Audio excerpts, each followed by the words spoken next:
Hey guys, welcome to the BdThemes widget tutorial. Today we are going to talk about the Product Carousel widget brought to you by the Element Pack add-on for Elementor. Product Carousel is a static widget, so everything on the display is to be customized manually.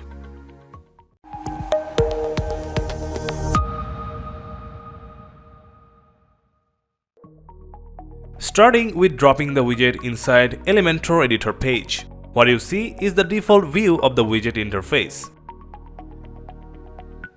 On your left, you will see a list of items inside the product items section. This is where you will be feeding product info on the list to show them on the display. You can add more items from the Add Item button or reduce the existing items when necessary. Then, opening an item box gives you a bunch of fields. First, we may go ahead and add a product image. Nice! Now we have fields for changing the item title, then price, then a short description. Below, we will get more options such as link, custom rating, rating count, and time. The carousel keeps changing on itself due to the autoplay. We can turn off autoplay from the carousel settings section. Back into the items. Let's change the description text. Now, like that, please go ahead and complete customizing all items here. Next, in the additional settings section, there are multiple switchers that control the visibility of certain elements of the carousel, such as name, price, text, etc. On top, you get a scroll bar for item gap adjustments. At the bottom, there is an image size option that lets you customize the image dimensions for all items. Next, from the Read More section, you can change the Read More button text as well as add an icon to the button. Then comes the navigation section. Just select the type of navigation you want from the 5 options here. How about arrows and dots combination? You can modify dots into dynamic bullets also. Then rearrange the position of the navigation on the display. It's easy, and there are many ways you could place the navigation too.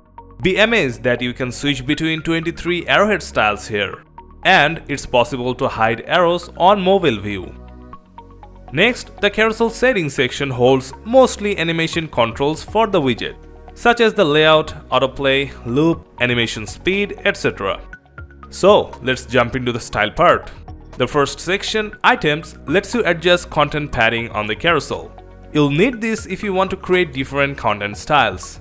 Then comes the background customization option, changing BG color to white. Then there's the border option for the items. Let's select a solid border for example and enter the border width value. Oops, accidentally made the border color white. Let it be.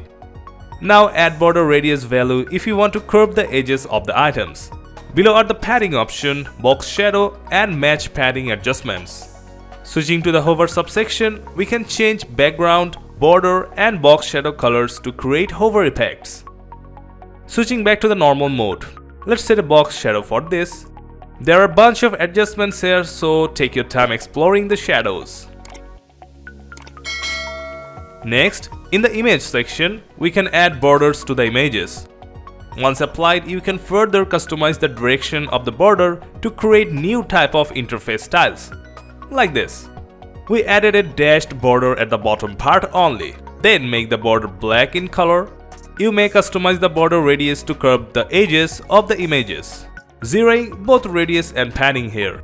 Then you get a spacing scroll bar, CSS filters on images, and a box shadow option. Let's just add a bit of shadow and you may see the effects.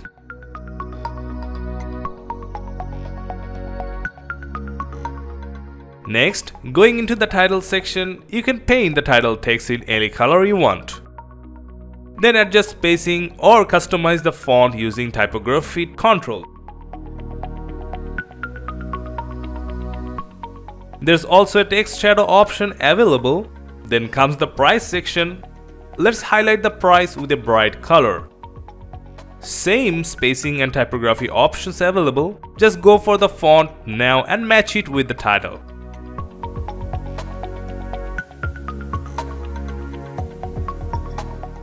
Then for the text, you can change the color and customize the font. Let's do that, shall we? Start with the font family, then size, letter weight, line height, and letter spacing. Perfecto! Now we can customize the read more button in the section. First comes border, same dashed style with bottom width value. We can paint the border in black, of course. It's possible to adjust the padding value in the button. Switching to the hover subsection gives you color options for text, background, and border with an additional animation option.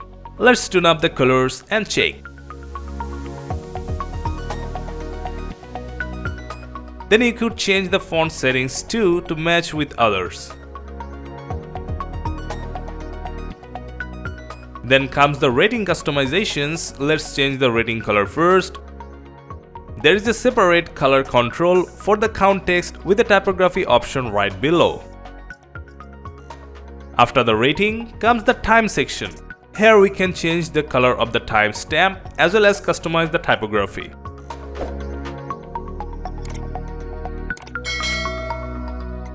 Lastly, you can configure the navigation part here.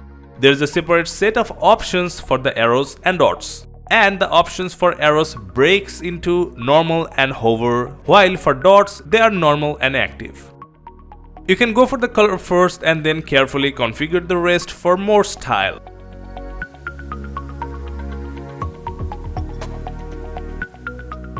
Now you can turn back autoplay and let the widget rock on your web page. That's all for now.